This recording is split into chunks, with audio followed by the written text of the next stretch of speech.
Oi, pessoal. Essa aula a gente vai falar de patrimônio, patrimônio cultural material e imaterial. O que é patrimônio? Na aula anterior, a gente tinha falado da relação do homem com a natureza, né, e como a técnica ela constitui subjetividade, tá? A técnica é um produto coletivo, não é uma possibilidade individual apenas, né? As pessoas compartilham das mesmas técnicas, da mesma apropriação da natureza. Então, isso é importante na medida em que a, a subjetividade dos grupos sociais, ela é, de certa forma, construída por meio dessa técnica. Tá? A técnica, ela tem uma função importante na geografia. A técnica é uma forma de num processo em que um afeta o outro, né? A técnica, ela é uma forma de exteriorização da consciência do homem, tá? E à medida que essa técnica ela passa a existir, ela também interfere na constituição da subjetividade, tá? Na realidade, essa constituição da subjetividade ela é verdadeiramente um produto das possibilidades de ação do homem, né? Se a gente for pensar hoje, várias coisas que hoje são banais, como, por exemplo, um celular, elas não existiam há 40, 50 anos atrás. Tá? Então, as possibilidades técnicas, elas também são possibilidades subjetivas. Tá? E essa subjetividade vinculada à técnica, em um primeiro momento, ela se refere à apropriação da natureza pelo homem. Tá? Isso é um tema muito caro à geografia. Não apenas a geografia chamada cultural ou a geografia chamada social. Tá? Isso é a base própria da geografia, essa relação entre o homem e a natureza. A gente só deve lembrar que quando a gente coloca essa relação entre homem e natureza, a gente está falando, situando, se posicionando a respeito de uma determinada forma de relação possível. Tá? Será que os grupos indígenas, por exemplo, eles se veem como parte separada da natureza, como o homem moderno, ocidental, capitalista? Então, essa concepção de relação entre homem e natureza é em si, ela própria, uma racionalidade específica decorrente de um tipo de técnica.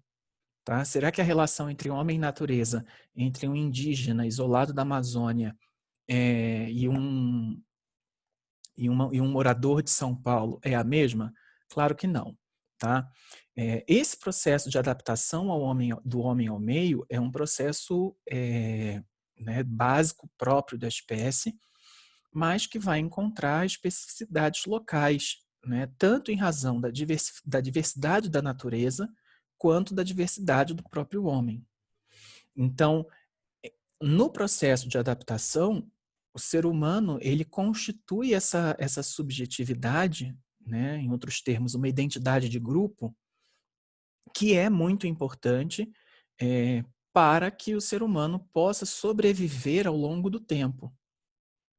Tá? Então, quando uma sociedade se adapta ao meio, ela passa a dispor de condições de perpetuação daquela realidade, daquele modo de vida, daquela forma de se relacionar com o meio.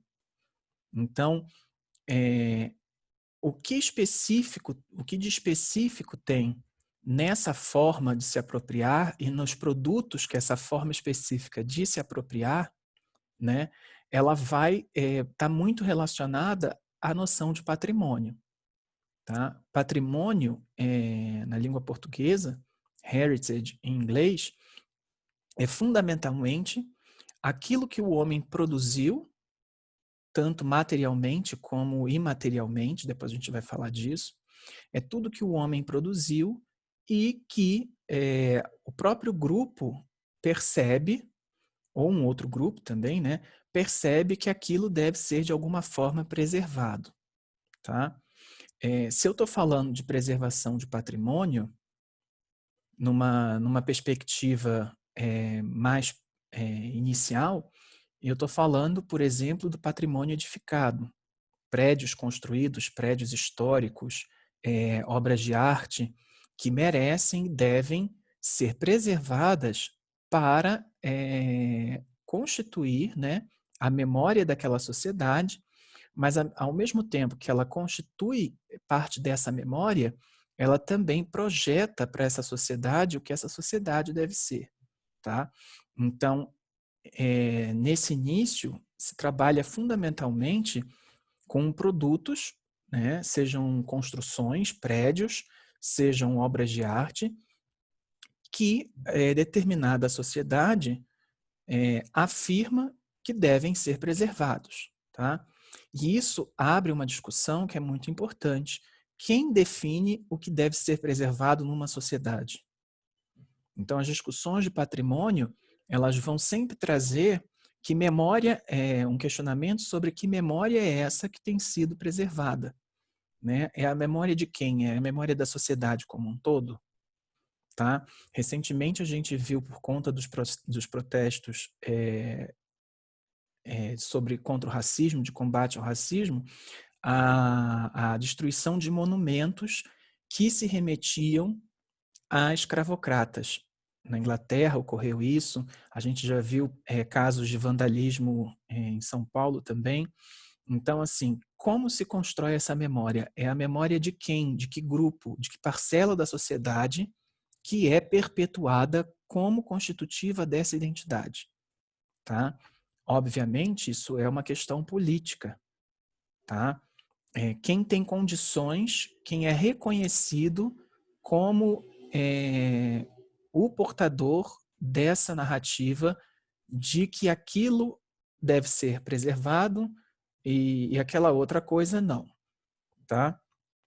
Hoje, se tem uma consciência clara desses aspectos de preservação. Tá? Então, quais são, se a gente for pensar, por exemplo, boa parte dos prédios que são tombados, né, muitos deles estão vinculados às elites que sempre constituíram a sociedade. Tá? Enquanto grupos que, por exemplo, não são hegemônicos costumam ter sua memória apagada ao longo do tempo. Tá? Então, o patrimônio ele traz essa questão política que é muito importante. Né? A memória de quem está sendo preservada e quem tem o direito de definir o que deve ser preservado ou não. Então, assim, para restringir esse caráter elitista do patrimônio, cada vez mais as pessoas participam, né, dessas políticas de preservação, para que justamente não seja a memória apenas de um grupo, né, e também para que a memória específica desse grupo não seja tomada como a memória de toda a sociedade. Tá? Isso é uma discussão que já faz parte do conceito de patrimônio hoje. Tá? Só para lembrar, sempre que eu falo tombado, eu falo de algo material, construído, um prédio é tombado. Se eu falo de alguma prática cultural, né, eu falo basicamente de registrado. Tá? E tem um outro termo que é utilizado especificamente para paisagem cultural, que é chancelado. A gente já vai falar da paisagem cultural. Essa construção do patrimônio, ela é propriamente a subjetividade desse grupo, tá? Que foi construída ao longo do tempo. Então, quando eu tenho, por exemplo, deixa eu pensar, o Museu do Catete, no Rio de Janeiro. O Museu do Catete ele é importante porque ele foi o local em que o Getúlio Vargas se suicidou. Né? Tem o valor da arquitetura, do prédio, enfim.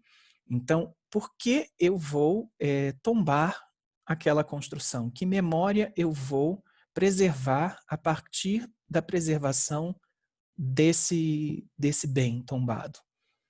Isso a gente vai, essas perguntas, elas vão ser sempre postas no processo de tombamento de registro de determinado bem, que é o termo que se usa tanto para o cultural quanto para o imaterial.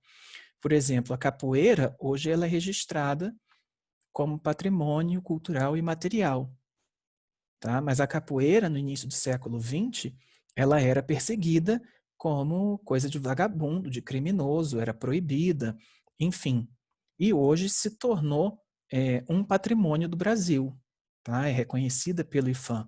Na esfera federal, quem é responsável pela salvaguarda desses bens é o Instituto do Patrimônio Histórico e Artístico Nacional. Tá? Nos estados tem seus órgãos estaduais próprios, claro, e os municípios, alguns também contam com essa estrutura de preservação do patrimônio. Tá? Então, por exemplo, nesses dois exemplos que eu dei do Museu da República e da capoeira, a gente tem um bem que é vinculado à elite do poder, né, no país, à classe dominante, tudo isso, e hoje também há, por exemplo, a preservação, a salvaguarda da própria capoeira. Então, isso mostra de que forma a discussão do patrimônio ela se amplia, né? E como se ampliam também os sujeitos que definem e determinam qual o patrimônio dessa sociedade, tá? Alguma dúvida até aqui?